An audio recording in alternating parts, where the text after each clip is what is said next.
안녕하세요. 원희의 서재입니다. 오늘 이 시간에는 여러분들께 나는 오늘도 경제적 자유를 꿈꾼다를 읽어드리겠습니다. 출판사는 RH 코리아, 저자는 청울님입니다. 저자 소개를 간단히 하겠습니다. 청울님은 필명이고 본명은 유대열입니다. 삼성에서 13년간 근무하다 39에 자신을 위한 삶을 살고자 퇴사를 했습니다. 2008년 금융위기 때 부동산 투자자로의 삶을 결심하고 첫 발을 내디뎠으며 단 3년 만에 월세 1,000만 원의 견고한 수입 기반을 만들어 경제적 자유인이 되었습니다. 지금은 투자와 자기 경영을 가르치는 어른들의 학교 닥꿈스쿨을 열고 내가 주인이 되는 삶, 경제적 자유로 향하는 길을 안내하고 있습니다. 이 책은 4개의 파트로 구성되어 있는데요. 파트 1, 경제적 자유, 스스로 구하라. 두 갈래 길에 선 당신에게. 파트 2, 부를 지배하는 승자의 조건. 경제적 자유를 거머쥐는 관점의 힘. 파트 3, 이기는 투자, 불변의 법칙. 3년 만에 월세 1,000만 원 만든 부동산 투자 원칙. 파트 4, 당신은 왜 부자가 되고 싶은가? 돈의 노예가 아닌 경제적 자유를 얻기 위하여로 구성되어 있습니다. 이 중에서 파트 2, 부를 지배하는 승자의 조건, 경제적 자유를 거머쥐는 관점의 힘 중에서 돈 앞에 솔직해져라를 읽어드리겠습니다. 돈 앞에 솔직해져라. 얼마 전 투자와 무관한 운동 모임의 회식 자리에 참석했다. 술이 몇 잔 오가자 사람들은 최근 부정한 로비 행위로 법의 처벌을 받게 된 모 재벌 총수의 이야기를 입에 올렸다. 이런 이야기의 결론은 언제나 뻔하다. 재벌들은 모두 나쁜 놈들이고 역시 돈은 몹쓸 것으로 귀결된다. 이야기의 마무리 단계에 이르면 저마다 한마디씩 한다. 나는 그렇게 돈 하면서 살고 싶지 않다. 나는 필요한 만큼만 벌면서 살겠다. 라고. 그날도 그런 식으로 이야기가 진행되고 있었는데 누군가가 자기 친구 이야기를 꺼냈다.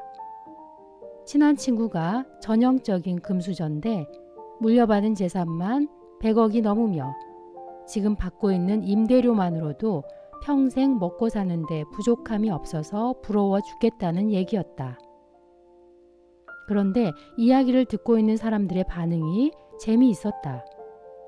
그 금수저가 어떤 사람인지에 대해서는 아무런 이야기도 나오지 않았는데 사람들은 하나같이 일면식도 없는 그 사람에 대해 부정적인 반응을 보이는 거였다. 그가 얼마 못 가서 재산을 탕진할 거라는 사람도 있었고 그렇게 노력 없이 얻는 돈은 싫다는 사람도 있었다. 나는 장난기가 발동해 사람들에게 큰 소리로 말했다. 내가 최근에 부동산에 1,000만 원을 투자해서 5천만 원을 벌었는데 한번 들어보겠느냐고. 그랬더니 그 자리에 있던 모든 사람들이 내 주위로 몰려들었다. 그 중에서도 가장 큰 관심을 보인 사람들은 방금 전까지 미지의 금수저를 이유 없이 공격하던 사람들이었다. 나는 이런 사람들을 너무나 많이 보아왔다. 돈은 생활이고 현실이다. 왜 사람들은 부를 공격할까? 왜 사람들은 돈을 비하할까? 가지지 못한 자의 부러움일까? 먹지 못하는 포도를 보면서 저 포도는 너무 시다고 말하는 여우의 마음일까? 돈에 대한 그런 태도는 너무 위선적이고 이중적이다. 돈을 원한다면 왜 당당하게 돈을 벌고 싶다고 말하지 못하고 낡아빠진 고상함 뒤로 숨는 것인가? 모든 것이 돈으로 시작해서 돈으로 끝나는 자본의 시대에 돈에 대해 무관심한 척 하는 태도는 더 이상 환영받기 어렵지 않을까? 이유 없이 부자를 욕하거나 돈을 폄하하는 사람들의 특징은 이렇다. 일단 그들은 대체로 가난하다. 부자는 같은 부자를 욕하지 않는다. 무엇보다 그들은 스스로 움직이지 않는다. 움직이지 않으므로 부자가 되지 못하고 부자가 되지 못함으로 세상을 욕한다. 스스로를 돈 없고 빽 없는 사람이라고 머릿속에 박아놓고 실력만으로 성공할 수 없는 시대라 한탄한다. 대부분 실력도 없다. 그들은 결과만을 본다.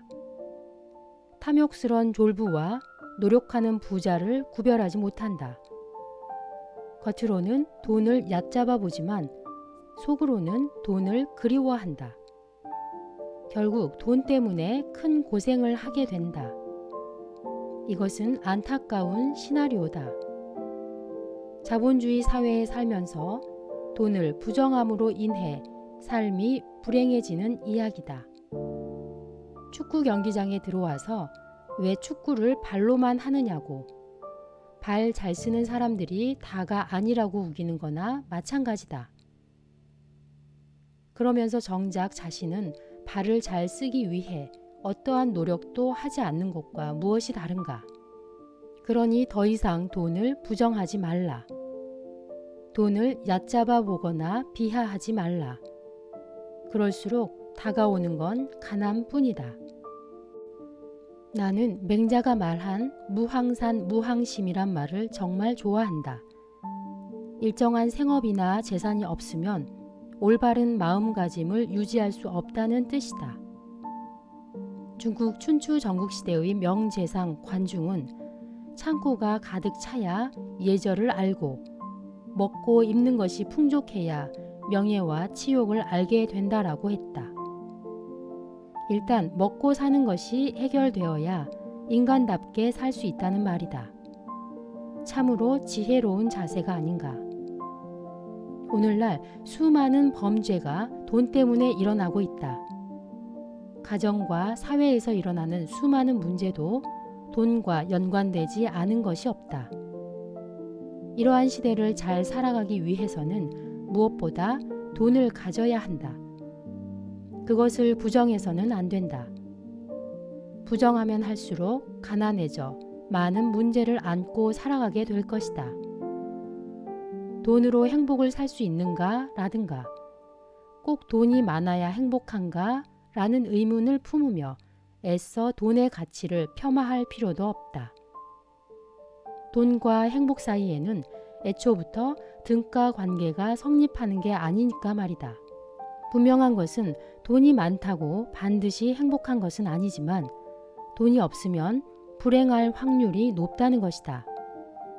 모든 생명은 힘을 추구한다. 힘이 있는 것을 싫어하는 생명은 없다.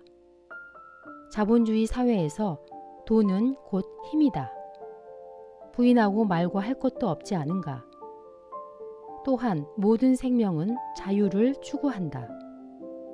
돈이 있으면 할 수 있는 자유와 하지 않아도 될 자유를 동시에 누릴 수 있다. 힘과 자유, 이것은 돈의 다른 이름이다.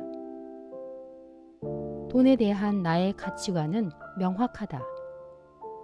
일부 고상한 사람들은 부를 추구하는 행위 자체를 죄악시하지만 그럴 필요가 없다고 생각한다.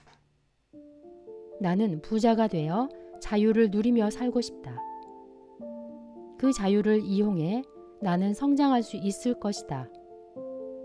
궁극적으로 내가 성장해서 얻은 재능과 내가 일군 부를 이용하여 이웃과 사회에 좋은 일을 하며 살 것이다. 이것이 나의 시나리오이다. 나는 돈을 벌려고 일을 하면서도 돈 벌자고 하는 일은 아니다 또는 돈은 중요하지 않다 라고 미화시키는 행위 자체를 싫어한다. 당당하게 벌어서 좋은 일을 하면서 살자는 캠페인이라도 하고 싶다. 감리교 창시자 존 웨슬리는 이렇게 말했다. 벌 수 있는 모든 것을 벌어라. 절약할 수 있는 모든 것을 절약하라. 그래서 모을 수 있는 모든 것을 모아라. 그리고 줄 수 있는 모든 것을 주어라. 나는 이 말을 사랑한다. 그렇게 살고 싶다. 돈을 멀리하거나 돈의 무게를 부인하지 말라. 그렇다고 너무 돈의 논리로만 세상을 보지도 말라. 이것이 자본주의를 사는 균형적인 자세가 아닐까? 그럼에도 누군가는 돈은 그저 돈일 뿐이라고 치부할지도 모르겠다. 그러나 그런 형이상학적인 말노름을 하는 동안에도 그의 앞으로는 수많은 청구서가 발송되고 있을 것이다. 그의 배우자와 아이는 풍족하지 않은 돈 때문에 많은 걱정을 하며 살아가고 있지는 않을까? 젊은 시절에 그가 갖고 있던 꿈과 열정은 돈 때문에 어디론가 흔적 없이 사라지지는 않았을까?